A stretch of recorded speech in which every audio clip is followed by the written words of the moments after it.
কচুরমুখী দিয়ে ইলিশ মাছ, এটা আমাদের দেশের বেশিরভাগ মানুষের প্রিয় খাবার। তার কারণ হচ্ছে আমরা বাঙালিরা কিন্তু ভাতে মাছে বাঙালি, আর যেখানে ইলিশ আমাদের জাতীয় মাছ, সেখানে ইলিশ তো কচু গেচু যা আছে সব দিয়েই রান্না করে আমাদের খেতে ভালো লাগে। তবে যাই বলি না কেন, কচুরমুখী দিয়ে ইলিশ মাছ কিন্তু আমার কাছে বেশ ভালো লাগে। আবার অনেকে হয়তো নাও খেতে পারেন, যাদের অ্যালার্জির সমস্যা আছে তারা কিন্তু এড়িয়ে চলে। তো আমি দেখেন এত বড় বড় ইলিশ মাছগুলো ভেজে নিলাম, ছবিতে হয়তো আরেকটু ছোট দেখা যাচ্ছে। তো এত সুন্দর ঘ্রাণ এই মাছগুলো। তো এই মাছগুলো আমার বাবা বাজার থেকে নিয়ে এসেছিলো, তো সেগুলো আমি এখন রান্না করছি। তো আমি রান্না করছি আমার ভাব মতো, যেহেতু আমরা ইলিশ মাছটা হালকা করে ভেজে নিয়ে তারপর সেটা কষিয়ে নিই। তো অনেকে মাছ দেখি যে ডাইরেক্ট মানে কষিয়ে নেয়, তো আমার কাছে সেটা ভালো লাগে না। আমার কাছে মনে হয় হালকা মাছটা একদম হালকা ভেজে তারপর কষালে সেটা আমার কাছে কেন জানি কালারটাও ভালো লাগে, খেতেও অনেক টেস্টি লাগে। আমার কাছে ঠিক তাই মনে হয়। তাই যে আমি সব ধরনের মশলা দিয়ে মাছটা একদম সুন্দর করে কষিয়ে নিচ্ছি।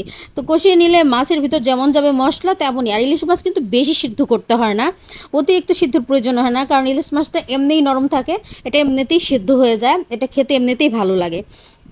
তার মধ্যে আমি ঢাকনাতে ঢেকে দিলাম একটু মাছটা ভালোভাবে কষুক, কারণ এতে একটু মশলা যাক। সব ধরনের মশলাগুলো আমি দিয়ে দিয়েছি।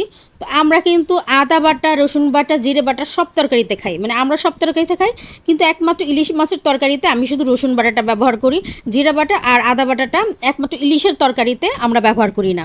তো অনেকেই এটা দেখা যায় আদা বাটা জিরে বাটা দেয়, কারণ হচ্ছে ইলিশ মাছের যে একটা গ্রান আছে সেটা যেন কোনোভাবে কোনো মশলার জন্য সেই গ্রানটা ঢাকা না পড়ে, এর জন্য মূলত। তাই যে আমি মাছগুলো কষিয়ে এখন উঠিয়ে নিব। মাছগুলো উঠিয়ে নিয়ে তারপর আমি কচুরমুখীটা সুন্দর করে কষিয়ে নিব। কচুরমুখীগুলো আমি কিন্তু সুন্দর করে কেটে একদম ধুয়ে নিয়েছি, তার সাথে দু একটা আলু দেওয়া হয়েছে, যেহেতু আম্মু কেটে রেখে গেছে। আমরা এইভাবেই খাই, কত সময় কচুরমুখীটা এমনিতেও দিই, আবার কত সময় আলু দিয়ে দিই, খুবই টেস্টি লাগে খেতে। তো এই যে কচুরমুখী আলু দিয়ে সুন্দর করে কষিয়ে নিব।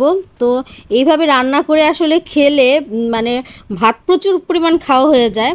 তবে যেহেতু আমরা সবাই ইলিশ মাছটা খুবই পছন্দ করি, আর ইলিশ মাছ দিয়ে কিন্তু যে কোনো তরকারি খুবই ভালো লাগে খেতে, কারণ ইলিশ মাছের গ্রানটাই না আসলে অসাধারণ।